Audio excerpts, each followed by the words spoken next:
वापस लो, वापस लो, वापस लो, काला कानून वापस लो, वापस लो, वापस लो, यूजीसी एक्ट वापस लो, वापस लो, वापस लो, यूजीसी एक्ट वापस लो, वापस लो, वापस लो, भाजपा सरकार मुर्दाबाद, मुर्दाबाद, मुर्दाबाद, भाजपा सरकार मुर्दाबाद, मुर्दाबाद, मुर्दाबाद, भाजपा सरकार मुर्दाबाद, मुर्दाबाद, मुर्दाबाद, यूजीसी एक्ट वापस है ललकार नहीं सहेगा अत्याचार। जो सवर्णों से टकराया है उसने अपना सर्वनाश कराया है। यूनिवर्सिटी ग्रांट कमीशन द्वारा नियमों में संशोधन किया गया है, जिसके बाद यूजीसी एक्ट 2026 को लेकर विरोध शुरू हो चुका है। फिरोजाबाद की बात करें तो फिरोजाबाद में सवर्ण समाज लामबंद होकर इस समय यूजीसी एक्ट का विरोध कर रहा है। तमाम लोग मेरे साथ मौजूद हैं, उनसे हम बात करें। क्या नाम है सर आपका? देखिए, मेरा नाम साहब विनेश शर्मा है और मैं यहाँ आप लोगों ने मुझे बुलाया है तो मैं इसलिए आया कि मैं हिंदू समाज का काम करता हूँ और मेरी हमेशा मंशा रहती है हिंदुत्व कायम रहे या भारत हिंदू राष्ट्र घोषित हो। और मैं यूजीसी पर यही कहना चाहूँगा कि देखिए साहब, ये जो भी कानून है इसमें जो भी संशोधन की मांग जिन भी लोगों ने की हो, मेरे सुनने में आया कि इसके चेयरमैन दिग्विजय सिंह जी थे, तो जिन लोगों ने भी इसको अमल में लाने की कोशिश की है वो जो विपक्षी दिग्विजय सिंह जैसे हैं, ये कालनेमी लोग, ये हिंदुत्व को बांटना चाहते हैं। इनको भारत माँ विश्वगुरु बनने जा रही है, ये ऐसे कालनेमियों को पच नहीं रहा है। तो ऐसे कालनेमियों के दबाव में अगर ये कोई बदलाव होता है तो कहीं ना कहीं हिंदू समाज इससे बटेगा और जब हिंदू समाज बटेगा तो वो हिंदू राष्ट्र के लिए एक नुकसान वाली बात होगी। ये यूनिवर्सिटी ग्रांट कमीशन ले आए, इसकी क्या जरूरत थी? यानी पड़ी लकड़ी उठाते हैं।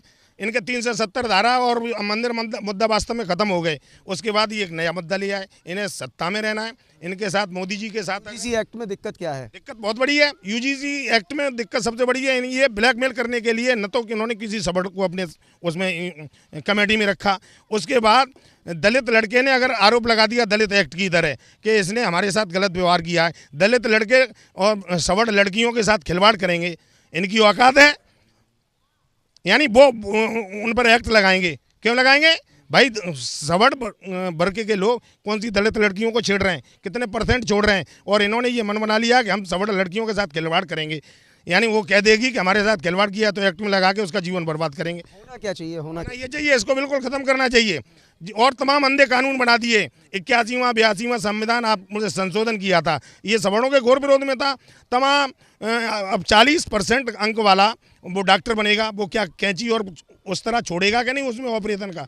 उसके लिए क्या ज़रूरत है? योग्यता के आधार पर, मेरिट के आधार पर सारे काम होने चाहिए। किसने मना कर दिया है? दलित ज़्यादा से ज़्यादा जाए। हम तो कहते हैं 90% दलित का सिलेक्शन हो, 100% का पिछड़ों का सिलेक्शन हो, सवर्ण उसमें एक भी ना आए, लेकिन योग्यता पर, मेरिट पर होना चाहिए। देश को नर्क बना दिया है इन्होंने। विश्व स्तरीय व्यवस्थाओं को बदलने के लिए जो काम कर रहे हैं यूजीसी ग्रांट कमीशन, ये विनाशकारी है। और मोदी जी को मैं बता देना चाहता हूँ, सवर्णों ने जो सम्मान दिया वो सवर्ण सम्मान वापस भी लेना जानते हैं। और धर्मेंद्र प्रधान जो काल नेमी बन के ये केंद्रीय मंत्री, शिक्षा मंत्री बनाएगा, ये तो विनाश करने पर तुला है। जैसे पिशाच एक हुआ था पासवान, मंडल आयोग में उसने सर्वनाश करा दिया। बीपी सिंह का नाम लेने वाला कोई नहीं है, इसी तरह से मोदी जी का नाम लेने वाला कोई नहीं रहेगा। और जिन्होंने सवर्णों का विरोध किया है, जितने भी नाम हैं, अटल बिहारी जी ने भी गलत किया था, उनके साथ क्या हुआ अंतिम समय में? और काशीराम जी ने खूब गालियां दी थी, अंतिम समय में उनके साथ क्या हुआ? उसके बाद जितने भी हैं, पासवान के साथ क्या हुआ, लालू के साथ क्या हो रहा है, और लोगों के साथ क्या हुआ? हॉस्पिटल में विश्वनाथ प्रताप सिंह के ब्लड कैंसर मरा। यानी जो सवर्णों का नाश की सोचेगा, उनका सर्वनाश होना तय है। इतिहास उठा के देख लें। और जो दलित नेता बनने फिर रहे हैं ना, जो सवर्णों के हकों में कभी बात नहीं करते हैं, जबकि सवर्ण हमेशा इनके हितों में बात करते हैं। सर्वनाश होना निश्चित है। आपका क्या नाम है? राजकुमार सारस्वत मेरा नाम है। समस्या क्या है सारस्वत जी? निश्चित रूप से सवर्णों के साथ जो दोहरा मापदंड अपनाया जा रहा है सरकार के द्वारा, क्या दोहरा मापदंड अपना दिया? हमारे बच्चों को पढ़ने से वंचित किया जा रहा है। मानसिक प्रताड़ना के लिए उनको अवरुद्ध किया जा रहा है। इस तरह की तमाम तरह की समस्याएं सरकार ने पैदा कर दी हैं। और सरकार को चाहिए कि जो मुखिया बनाया जाता है, राजा जो बनाया जाता है, उस राजा के राज्य में सारी प्रजा सुखी रहनी चाहिए।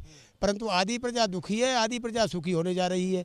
आधी प्रजा सुखी है और कौन दुखी है? जल्दी से। सारे सवर्ण दुखी हो गए हैं, वो मरने पर उतारू हैं। जो अभी यूजीसी एक्ट बनाया है, इसमें ऐसे कानून ऐसा अमेंडमेंट कर दिया है कि हमारे बच्चे पढ़ नहीं पाएंगे। बहुत सारे आरक्षण से हम झेल रहे हैं, SC ST एक्ट हम बहुत पहले से झेल रहे हैं। झूठे और उल्टे सीधे कानून बना करके हमको परास्त किया जा रहा है। हमारे ही द्वारा ये सरकार बनाई जाती है, हमको ही परेशान कर रही है, निश्चित रूप से परेशान कर रही है। युवा है, क्या नाम है आपका? हनी धनगुरिया। धनगुरिया जी, क्या लगता है, स्टूडेंट हैं आप, किस तरीके से देखते हैं जिस तरीके से UGC एक्ट में जो संशोधन हुआ है, किस तरीके से देखते हैं? 1990 से लेकर लगातार सवर्णों की बर्बादी शुरू हो गई। SC ST लाए जिसमें 85-90% जो सर्वोच्च न्यायालय, माननीय सर्वोच्च न्यायालय है या उच्च न्यायालय, इनकी ये रिपोर्टें हैं कि 85 से 90% मामले फर्जी पाए जाते हैं। फिर ये 1990 से लेकर लगातार ये नीट PG आरक्षण लाए, IIT फैकल्टी आरक्षण लाए, बैकलॉग भर्ती लाए, जितने ये आरक्षण लाए सभी आरक्षण सवर्ण विरोधी थे, लेकिन सवर्णों ने आवाज़ नहीं उठाई। मैं आपके इस चैनल के माध्यम से कहना चाहता हूँ सबसे पहले, क्योंकि मैं आपके इस चैनल के माध्यम से कहना चाहता हूँ सबसे पहले, ये जो वर्तमान सरकार है ये कहीं ना कहीं मुगलों से भी ज़्यादा खतरनाक निकली। हम एक है नेक है, एक है नेक है कहते कहते इन्होंने हिंदुओं को बांटना शुरू कर दिया। इन्होंने हिंदुओं के बीच में एक नई खाई लाके खड़ी कर दी कि ये सवर्ण विरोधी और ये दलित विरोधी। मैं आपको बताना चाहता हूँ, हमारे भारत में रहने वाला प्रत्येक वो व्यक्ति जो अपने मस्तक पे चंदन या मस्तक पे टीका लगाता है, अपने हाथ में रक्षा सूत्र पहनता है, सुबह उठ के माँ भवानी की, भगवान शंकर की पूजा करता है, अपनी धरती माता को नमन करता है, वो हिंदू है। ये हिंदू को बांटने का काम नहीं करें। दूसरी चीज़ मैं आपसे कहना चाहता हूँ आपके चैनल के माध्यम से, जो ये नया क्योंकि विनाशकाले विपरीत बुद्धि कहीं ना कहीं ये इनके दिमाग काम करना बंद कर गए हैं, तो मैं आपके इस चैनल के माध्यम से बड़े भाई कहना चाहता हूँ, जिस तरीके से ये UGC लाए हैं, इसमें भी आप देखिएगा जिस तरीके से SC ST ने अपना प्रकोप दिखाया। SC ST की बहुत सारे लोग, आपने देखा होगा, बहुत सारे लोग 20-20, 25-25 साल सजा काट के आ रहे हैं, बाद में कोर्ट ने दुरुपयोग होगा। क्या नाम है आपका? एडवोकेट सत्यम शर्मा। जी, एडवोकेट वकील साहब हैं। वकील साहब, किस तरीके से, क्योंकि आपको कानून की ज़्यादा जानकारी है, कैसे देखते हैं इस पूरे एक्ट को? हम सिर्फ यही बोलना चाहते हैं, जो UGC के तहत यूनिवर्सिटी में नोटिफिकेशन जारी हुआ है कि बिना किसी जांच के 24 घंटे के अंदर अगर कोई भी दलित, SC OBC की कोई भी अगर कंप्लेंट आती है तो जनरल वालों को सीधे बिना किसी 24 घंटे के अंदर उनको जेल जाना तय है।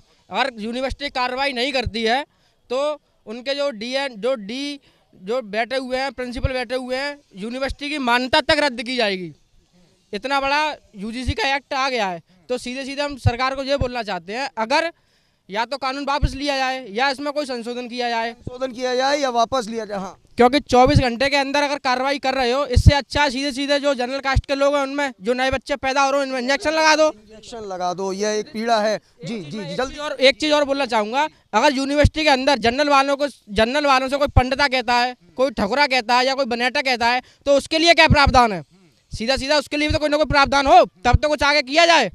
ठीक है, मैं यही बोलना चाहूँगा, किया जाए। आपको क्या लगता है, किस तरीके से देखते हैं?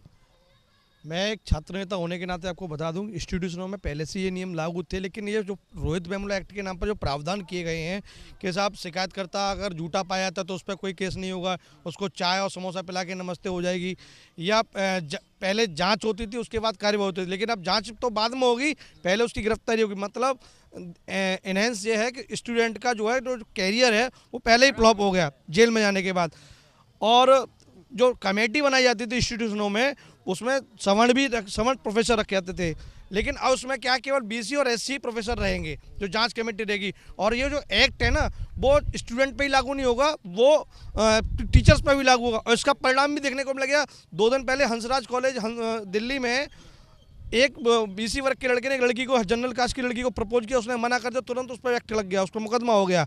अगर सरकार को इतनी ही इक्विटी चाहिए थी तो आज तक इक्विटी के लिए SC ST एक्ट को ये जो AMU और जामिया मिलिया में क्यों नहीं लागू करा पाई? बड़े लंबे समय से मांग रही है स्टूडेंटों की, स्टूडेंट यूनियनों की मांग रही है कि साहब AMU के अंदर आज भी पूजा करने के लिए साहब सरकार से दुआ लगाने पे, हमको पूजा करनी है, हमको होली मनानी है, हमको दीपावली के लिए पूजा करनी है, हमको मंदिर में पूजा करनी है।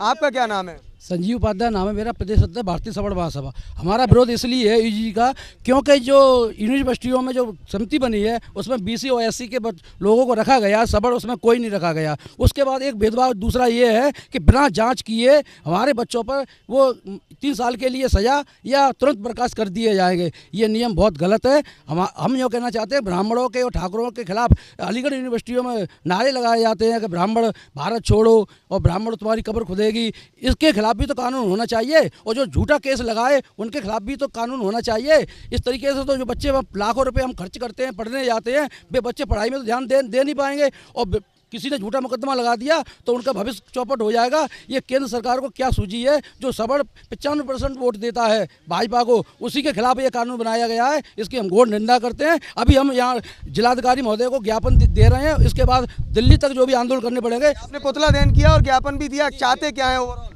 ये कानून तुरंत वापस हो, कानून वापस हो, तुरंत वापस हो। आपका क्या नाम है? जी अंकित शर्मा। अंकित शर्मा जी, क्या लगता है यूजीसी एक्ट को लेकर तमाम लोगों की बात सुनी, आप युवा हैं, किस तरीके से देखते हैं? भैया मैं केवल इतना कहना चाहता हूँ, जैसे तैसे यूनिवर्सिटी में सवर्ण समाज का युवा जैसे तैसे यूनिवर्सिटी और कॉलेज में पहुँचता है, सब सर्वाधिक फीस सवर्ण समाज का युवा देता है, सर्वाधिक कोचिंगों में पैसा सवर्ण समाज का युवा खर्च करता है, उसके बाद 90% 95% जैसे तैसे लेके आता है, उसके बाद भी सरकारी नौकरी उसकी है नहीं, क्योंकि 30% वाले को आरक्षण के तहत नौकरी मिल जाएगी।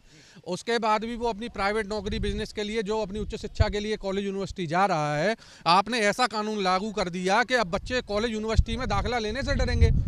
क्यों दिक्कत आपके जो ये जो एक्ट है यूनिवर्सिटी ग्रांट्स कमीशन का, ये पहले से लागू था, लेकिन आपने ऐसा अमेंडमेंट क्यों किया उसमें कि जहाँ से बिना जांच के ही कार्रवाई करनी पड़ेगी? आप समानता की और समरसता की बातें करते घूमते हैं, पूरे मीडिया में प्रचार करते हैं, इस कानून में समरसता कहाँ चली गई? क्या सवर्ण होना ही अपराधी हो गया? मतलब आपने पूर्वाग्रह से ग्रसित होकर आपने फुल एंड फाइनल ये कर दिया कि अगर सवर्ण है तो अपराधी है, न कोई जांच न कोई वो। फिर आपके बाद जो इक्विटी कमेटी बनेगी उसमें आपने सवर्णों का प्रतिनिधित्व नहीं दिया, उसमें केवल SC OBC रहेंगे, और इसमें आपने स्टूडेंट नहीं केवल लेक्चरर, प्रोफेसर और डीन तक को उसमें समेट लिया है। तो भैया इसमें कहाँ समानता रह गई? कहाँ से आप समरसता की बातें करते हैं? मतलब कुल मिलाकर यूजीसी एक्ट का लगातार आप युवाओं को सुन रहे हैं, विरोध है, क्या कुछ कहना चाहेंगे? क्या नाम है आपका? मेरा नाम विपिन शर्मा है। मैं आपको बताऊं, ये जो सरकार या सारी पार्टियां विपक्ष जो भी कार्य कर रहे हैं वो सवर्णों के विरुद्ध ही कार्य कर रहे हैं। इससे पहले आपको याद होगा कि यही मोदी सरकार, जिसकी हम चरणवंदना करते रहते हैं, सवर्ण के पास दूसरा कोई ऑप्शन नहीं है, और यही मोदी सरकार ने जो सुप्रीम कोर्ट ने कानून पास कर दिया था SC एक्ट के अगेंस्ट, उस कानून को बदल दिया। उस समय प्रोविज़न था कि गिरफ्तारी नहीं होगी, पहले जांच होगी, उसके बाद गिरफ्तारी होगी, लेकिन ऐसी इनकी क्या मजबूरी थी, उस कानून को बदल क्यों दिया उन्होंने? उस समय भी सवर्णों ने विरोध नहीं किया, क्योंकि सवर्ण जाएगा कहाँ? ये वास्तविकता यही है। उसके बाद अभी इन्होंने क्या किया, उसी का परिणाम ये निकला है अभी कि यूजीसी के कानून को ले गया है। वो क्या जरूरत थी कानून लाने की, जब समानता का अधिकार सबको समानता का अधिकार मिलना चाहिए? सवर्ण को क्यों नहीं मिलना चाहिए समानता का अधिकार? अगर कोई SC का बच्चा विरोध करता है, उसका शोषण करता है, उसका सवर्ण पार्टी का, सवर्ण लोग का, तो क्या उसको अधिकार नहीं है? जब सबको समान अधिकार मिलना चाहिए। एक तरफ तो आप कटेंगे तो बटेंगे की बात करते हैं, दूसरी तरफ आप उसको बांटने की बात करते हैं। आखिर स्टैंडर्ड है क्या बीजेपी का? राजनीतिक षड्यंत्र तो नहीं? 100% राजनीतिक षड्यंत्र हो सकता है, षड्यंत्र भी हो सकता है। क्या नाम है आपका? मेरा नाम रविंद्र लाल तिवारी है। जी, आप कैसे देखते हैं, तमाम युवाओं को आप सुन रहे हैं, एक दौर आपने देखा है, बुजुर्ग हैं आप, तो किस तरीके से देखते हैं यूजीसी एक्ट को, किस तरीके से देखते हैं? देखिए साहब, आपने प्रश्न बहुत अच्छा किया है, और इस बात में मैं तो केवल इतना ही कहना चाहूँगा कि हमारे जो भारतीय जनता पार्टी में अटल बिहारी वाजपेयी जी हुआ करते थे प्रधानमंत्री, उस वक्त पूरा कांग्रेस से सवर्ण छोड़ के, ब्राह्मण समाज छोड़ के अटल बिहारी जी वाजपेयी जी के नाम पर भारतीय जनता पार्टी में अपने आप स्वतः से ही आया था, किसी का नेतृत्व नहीं था, केवल ब्राह्मण के नाम पर। और आज की स्थिति में जो ये बीजेपी के हमारे युवा वर्ग ने जो भी आपके चैनल के माध्यम से कहा, बिल्कुल 100% नहीं, 500% सत्य, और इसके रिजल्ट आप देखिए क्या होगा। अब इसमें मैं आपको एक और बात बता रहा हूँ, इस वक्त केवल नितिन गडकरी जी के नाम पर और इधर जो राजनाथ सिंह के नाम पर सवर्ण एक साथ जुटता में होगा, और भारतीय जनता पार्टी में बहुत बड़ा विघटन भी होगा। अगर ये भारतीय जनता पार्टी ने नहीं मानी तो 2027 में आप देखिएगा। 2027 में परिणाम क्या लगता है? क्या नाम है आपका? बड़ा मुश्किल है। देव शर्मा नाम है मेरा। शर्मा जी, क्या लगता है, सभी लोगों को आपने प्राय सुना, आप किस तरीके से देखते हैं? वो कहते हैं ना कि जब घर में खुशहाली होती है तो किसी को बुरा लगता है। भारतीय जनता पार्टी हमें एक संदेश देती थी, राष्ट्रीय स्वयंसेवक ये संदेश देता था कि जातिवाद की करो विदाई, हिंदू हिंदू भाई भाई। आज भाई भाई नज़र आ रहे हैं, दो समाजों को लड़ाने का काम किया गया है। हम भारतीय जनता पार्टी में सेवाएं देते हुए हमारा जीवन हो गया। हमारे जैसे हजारों लाखों ब्राह्मण, ठाकुर और वैश्य समाज से जो कार्यकर्ता हैं, वो ज़मीन पे काम करने वाले, सभी को साथ लेके काम करने वाले लोग, वो लोग अब क्या किसको एक दूसरे का मुंह देख सकेंगे इस कानून की वजह से? पूरे देश में शांति का माहौल चल रहा था। ये कानून किसके कहने पे और क्यों आया, अभी क्यों आया? ये राजनीतिक षड्यंत्र है या 100% है। सवर्णों को और पिछड़ों को, दलितों को आपस में लड़ाने वाला काम कर रहे हैं ये कानून। ये छात्रों के भविष्य से खिलवाड़ करने वाला कानून है। जैन जी जो है ना, बांग्लादेश में कई देशों में आग लग चुकी है। ये स्थिति पैदा करने के लिए भस्मासुर का जो रोल निभा रही है, वो स्वयं भारतीय जनता पार्टी की आइडियोलॉजी निभा रही है।